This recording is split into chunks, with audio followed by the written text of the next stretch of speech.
Meus irmãos, abram a palavra do nosso Deus na carta do apóstolo Paulo aos Colossenses,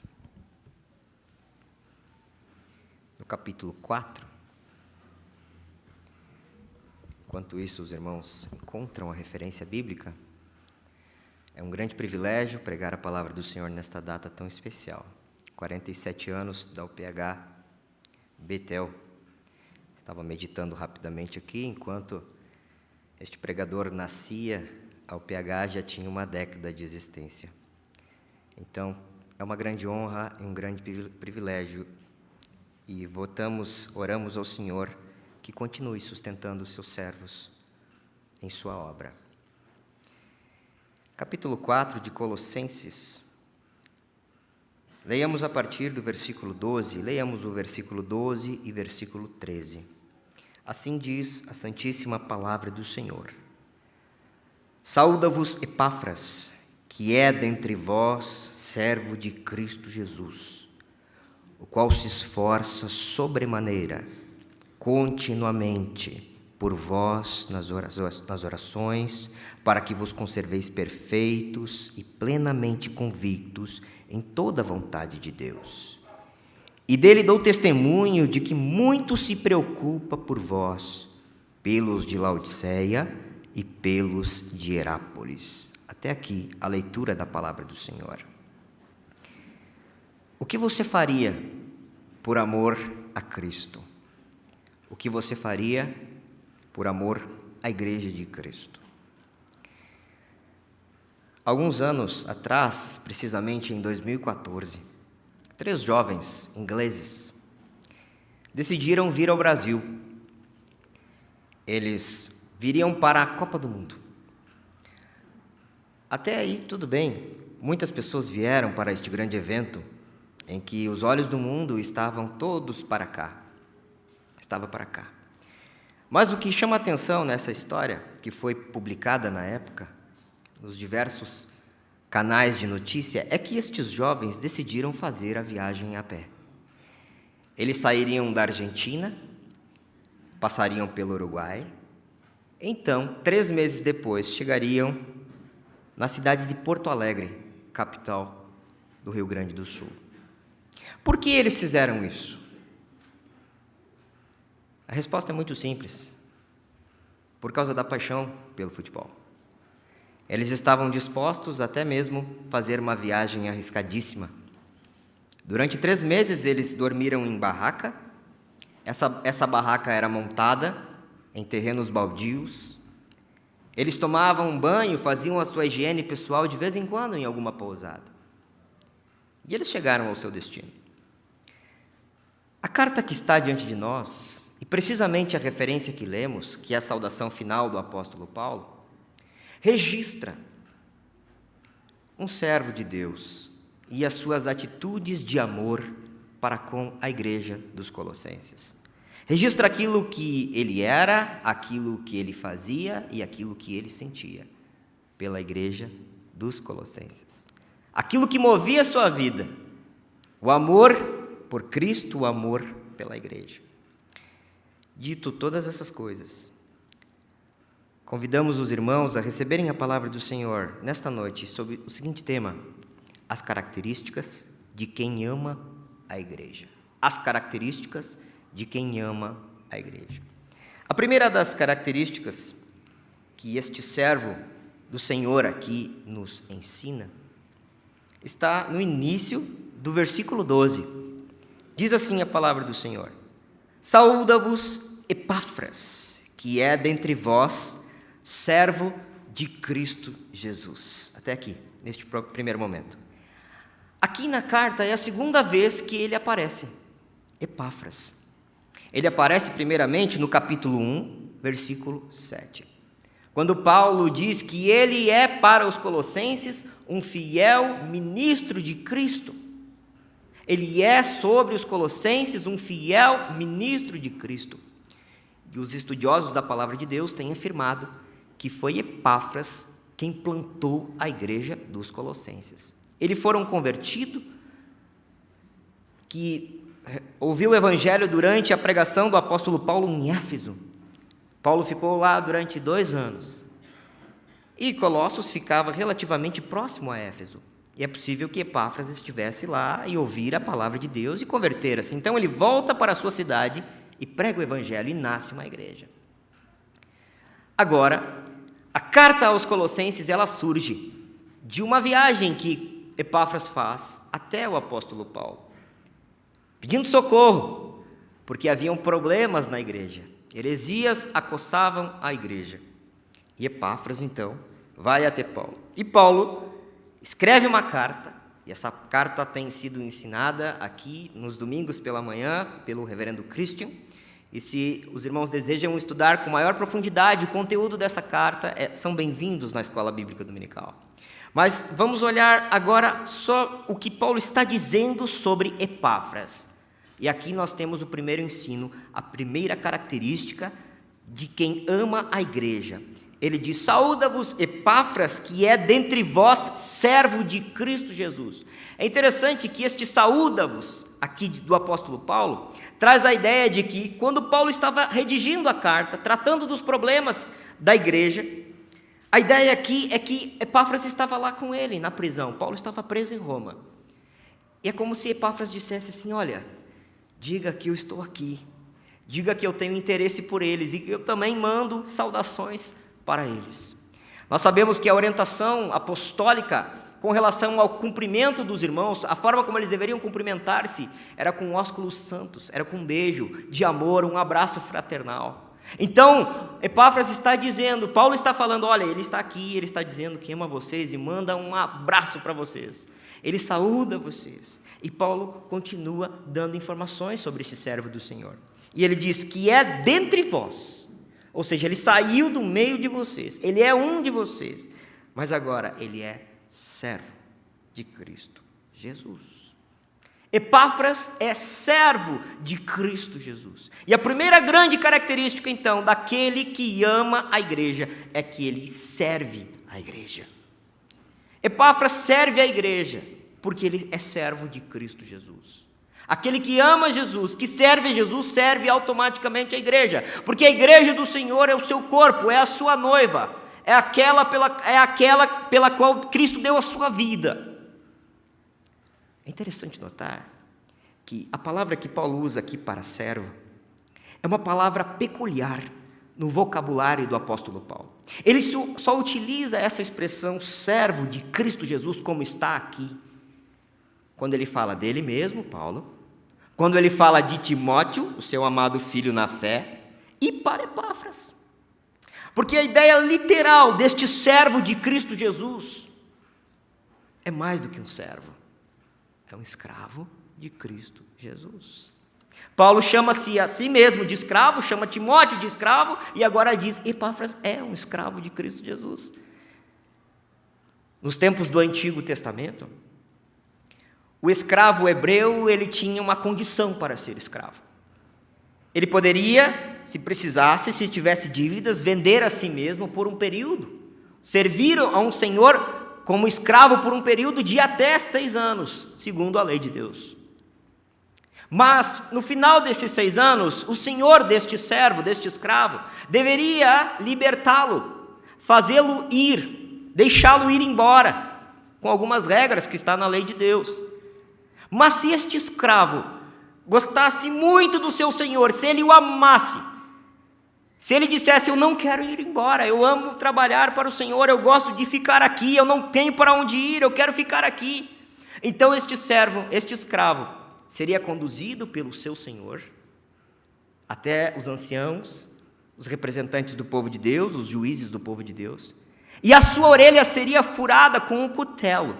Então ele teria uma marca, e aquela marca diz que ele vai servir aquele senhor, que ele será servo daquele senhor por amor, porque ele o ama.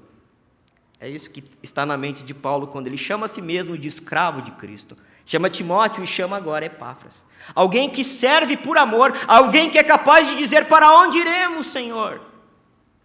Se só tu tens as palavras de vida eterna. É por isso, então, que Epáfras serve a igreja, porque ele é servo do Senhor Jesus Cristo. Ele é um escravo de orelha furada, se assim podemos dizer. Nos tempos do Novo Testamento, o escravo era aquela pessoa que fazia trabalho simples, mas tinha uma única missão em sua vida: estar atento às mãos do seu senhor, para saber qual era a ordem que ele daria. E quando ele movimentasse as mãos, quando ele desse uma ordem, este escravo, este servo, ele levantaria-se rapidamente e cumpriria a ordem.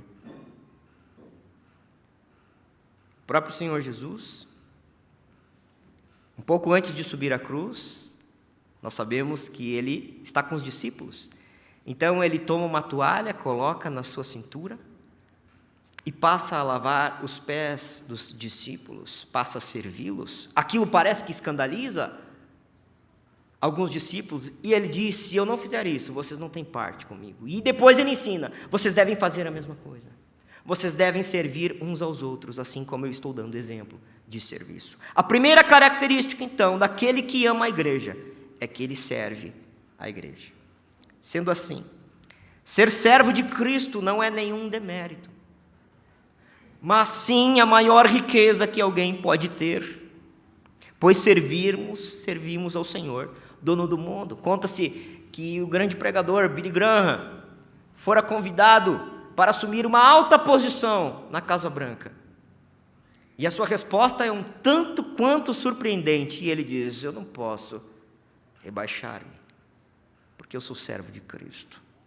Ser servo de Cristo, servir a igreja, é a maior honra que uma pessoa pode ter em sua vida. Sua condição de servo deve ser uma condição de amor e gratidão, de alguém que não deseja apartar-se do seu Senhor nem por um minuto. Você deseja estar com a igreja, deseja estar com Cristo. Os pensamentos de abandonar a Cristo, abandonar a igreja, não passam na vida de um servo que ama o seu Senhor. Nos dias de hoje, as pessoas saem da igreja por qualquer motivo. Qualquer coisa que acontece, elas já viram as costas e dizem: estou indo, eu vou procurar outro lugar. Será que essas pessoas realmente amam o Senhor Jesus? Amam a igreja a ponto de servi-la, de dedicar-se? Pensemos nessas coisas todas. Você deve estar preocupado em obedecer às ordens do seu Senhor, porque assim você servirá a igreja em amor. Então, a primeira informação que nós temos daquele quem ama a igreja é que ele serve a igreja. Ele está pronto a obedecer às ordens do Senhor. Ele está pronto a ajudar, seja no que for. Ele quer ajudar. E Paulo está dizendo isso sobre Epáfras. Ele é servo da igreja. Ele serve a igreja. E ele continua: o qual se esforça sobremaneira continuamente por vós nas orações, para que vos conserveis perfeitos e plenamente convictos em toda a vontade de Deus. Então aqui agora nós temos a segunda lição, a segunda característica daquele que ama a igreja do Senhor. Uma vez que ele serve, porque serve a Cristo, então serve a igreja, ama a igreja, ele faz algo, ele tem uma rotina. O apóstolo Paulo diz que este Epáfras se esforça sobremaneira, continuamente, por vós, ó Colossenses, nas orações. Ele dedica-se a orar pela igreja. Nós aprendemos na manhã de hoje que na agenda de um ministério fiel consta a oração. Um servo de Deus que serve a igreja, que serve a Cristo porque ama a Cristo e a igreja, ele tem o hábito de orar todos os dias. E é isso que o apóstolo está dizendo quando faz a sua saudação final. Ele reconhece isso e fala para os colossenses que ele está se esforçando. E a ideia aqui é que ele faz isso todo dia. Outra ideia é que ele batalha por eles em oração. É como um homem de guerra que vai para a batalha por causa da igreja dos colossenses. Continuamente, não é uma vez na semana, não são apenas 2 vezes, mas são todos os dias. Paulo estava lá na prisão em Roma, Epáfras chega até ele, e o que Paulo observa? Que todos os dias ele ora pela igreja, ele leva diante do Senhor os problemas daquela igreja. E a resposta, o motivo pelo qual ele ora, está aqui. Para que vos conserveis perfeitos e plenamente convictos em toda a vontade de Deus. Epáfras foi o fiel ministro de Cristo para eles, no versículo 7 do capítulo 1. E a ideia lá é que ele pregou o evangelho inteiro para eles, cabalmente. Tudo do evangelho que ele aprendeu de Paulo, ele ensinou para os colossenses. Agora ele faz uma viagem, porque problemas estão acontecendo lá. Os estudiosos chamam de a heresia colossense. Pretenso culto a anjos. Existia um grupo de pessoas lá que fazia uma síntese com as questões judaicas e queria implantar na igreja. O gnosticismo, uma série de problemas. E agora a oração dele é: Senhor, que a igreja permaneça firme, literalmente, que a igreja fique de pé diante dos ataques dos hereges, dos falsos profetas. Literalmente de pé. Ele ora dizendo: Senhor, o evangelho que eles aprenderam, que eles não fujam deste evangelho, que eles permaneçam em toda a verdade do Senhor, para que vos conserveis perfeitos e plenamente convictos em toda a vontade de Deus. Epáfras ora a Deus pedindo: Senhor, que eles não sejam ludibriados, Senhor, que eles não sejam confundidos, Senhor, que eles não sejam arrastados pelo falso ensino, pela falsa doutrina, que eles não sejam encantados. Ele ora pelos irmãos, constantemente, ele batalha pelos irmãos, todos os dias, enquanto ele está com Paulo, e Paulo vê isso. Então, aqui nós encontramos a segunda característica de quem ama a igreja. Ele ora, ele batalha.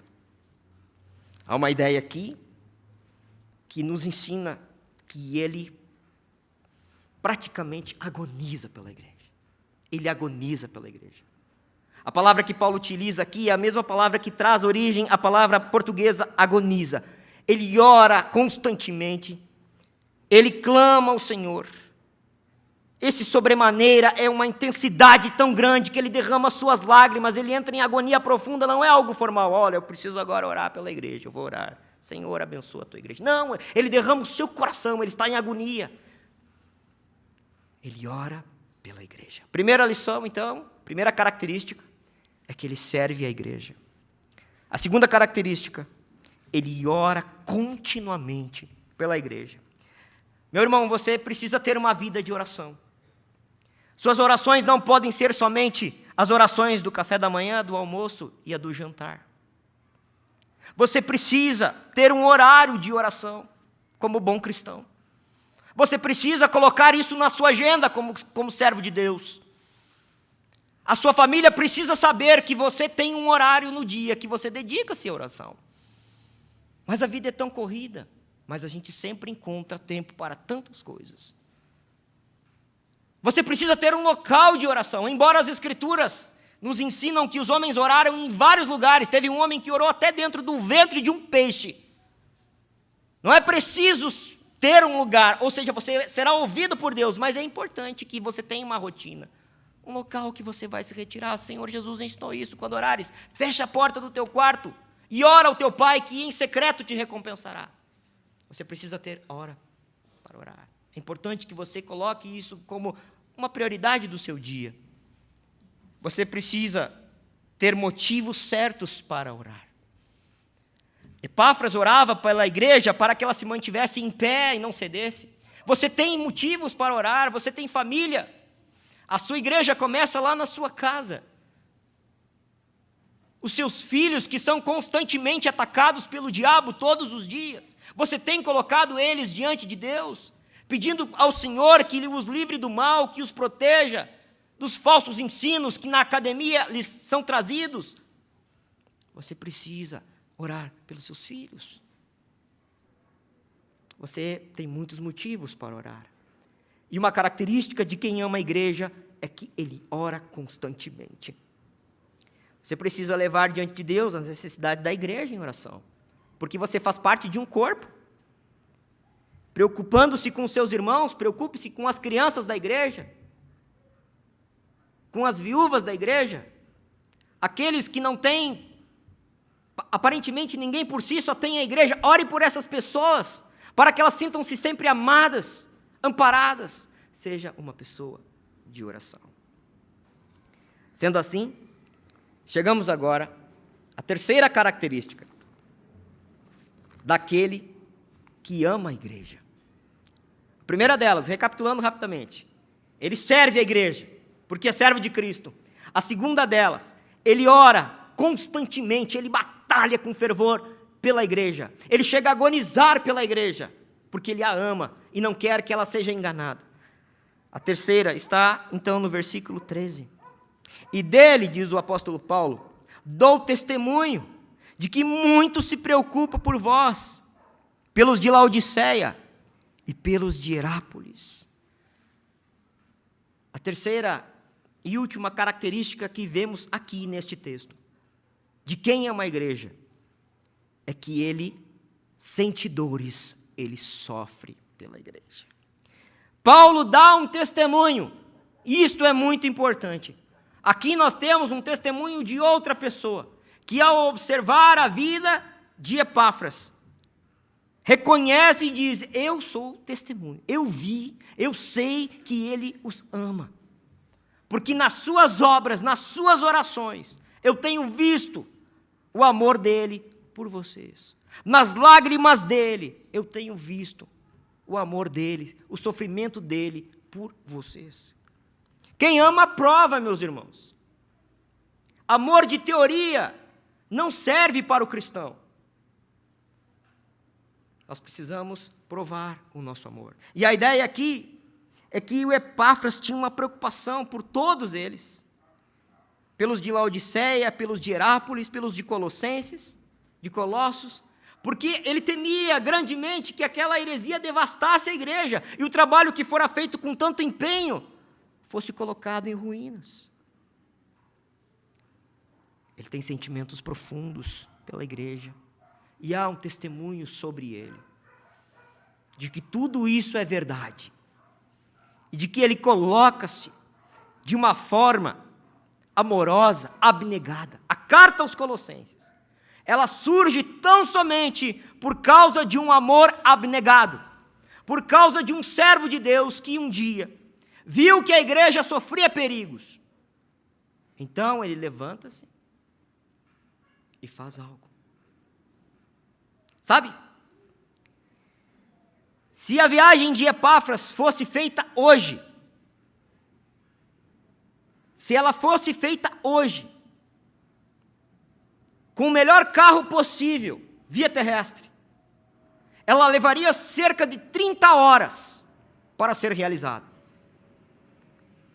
A pessoa que está dirigindo o carro teria que pagar alguns pedágios, tomar balsa, enfrentar terrenos arenosos e difíceis, para então chegar até Roma. Nós vimos que 3 jovens saíram da Argentina pela sua paixão. E a pergunta é: o que você faria por amor à igreja de Cristo? Se as pessoas que não amam o Senhor, que têm paixões mundanas, comuns a todos os homens, elas fazem essas coisas, o que você que ama o Senhor, que serve a igreja, que serve o Senhor, faria por amor à igreja? O amor, ele precisa ser demonstrado na prática. O amor de teoria não serve para o povo de Deus, porque não serviu para o Senhor Deus. O Senhor Deus não ficou teorizando amor lá dos altos céus. Ele viu o homem à sua imagem perdida em seus delitos e pecados. E ele enviou o seu santo filho para vir à terra. Se nós achamos emocionante e bonita a história de Epáfras, a sua abnegação, a sua dedicação, a sua viagem longínqua, o seu sofrimento, quanto mais a vida de nosso Salvador Jesus Cristo. Ele abriu mão de sua glória. Ele não deixou de ser Deus em nenhum momento.